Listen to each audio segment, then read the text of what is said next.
ಈಗೇನ್ ತಾವು ಇಲ್ಲಿ ಬಂದಿದ್ದೀರಾ, ಯಾವ್ದಾದ್ರು ಇದ್ದಿದ್ರಲ್ಲಿ ಬೆಸ್ಟ್ ಯಾವ್ದಿರ ಅದನ್ನ ಆಯ್ಕೆ ಮಾಡಿ ನಿಮ್ಗೇನು ಅವರು ನಿಮ್ಮನ್ನು ಒಪ್ಪಿಗೆ ಪತ್ರ ಕೊಡ್ತಾರೆ ಅಲ್ಲಿ ಸೇರಿ, ಆ ಸೇರಿದ ನಂತರ ಮೊದಲನೇದಾಗಿ ನಾವು ಯಾವುದೇ ಒಂದು ವ್ಯವಸ್ಥೆನಲ್ಲಿ ಅಲ್ಲಿ ಸೇರ್ಕೊಳ್ಳಂತ ಇಚ್ಛಾಶಕ್ತಿ ಇರಬೇಕು. ಸೇರಿದ ನಂತರ ಕೆಲವೊಂದು ಸಮಸ್ಯೆಗಳಿರ್ತದೆ.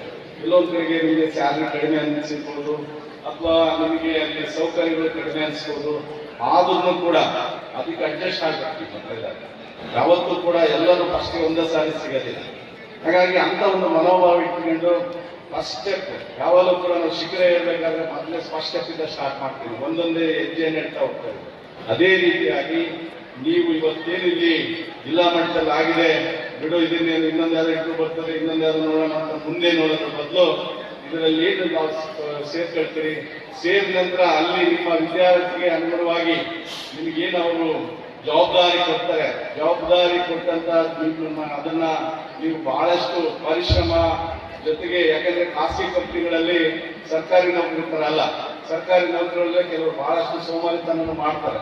ಏನೋ ಬರೋದು ಕುತ್ಕೊಳ್ಳೋದು, ಏನೋ ಸಂಬಳ 3 ದಿವಸ ಆದ್ರೆ ಬರ್ತದೆ. ಆದ್ರೆ ಖಾಸಗಿ ಕಂಪನಿಗಳು ಅಷ್ಟಲ್ಲ, ಯಾಕಂದ್ರೆ ಅವ್ರು ಒಡೆತನ ಇರ್ತದೆ, ಅವ್ರು ಖಂಡಿತವಾಗ್ಲೂ ಅಲ್ಲಿ ನಿಮ್ಮಿಂದ ಬಹಳಷ್ಟು ಎಕ್ಸ್ಪೆಕ್ಟ್ ಮಾಡ್ತಾರೆ.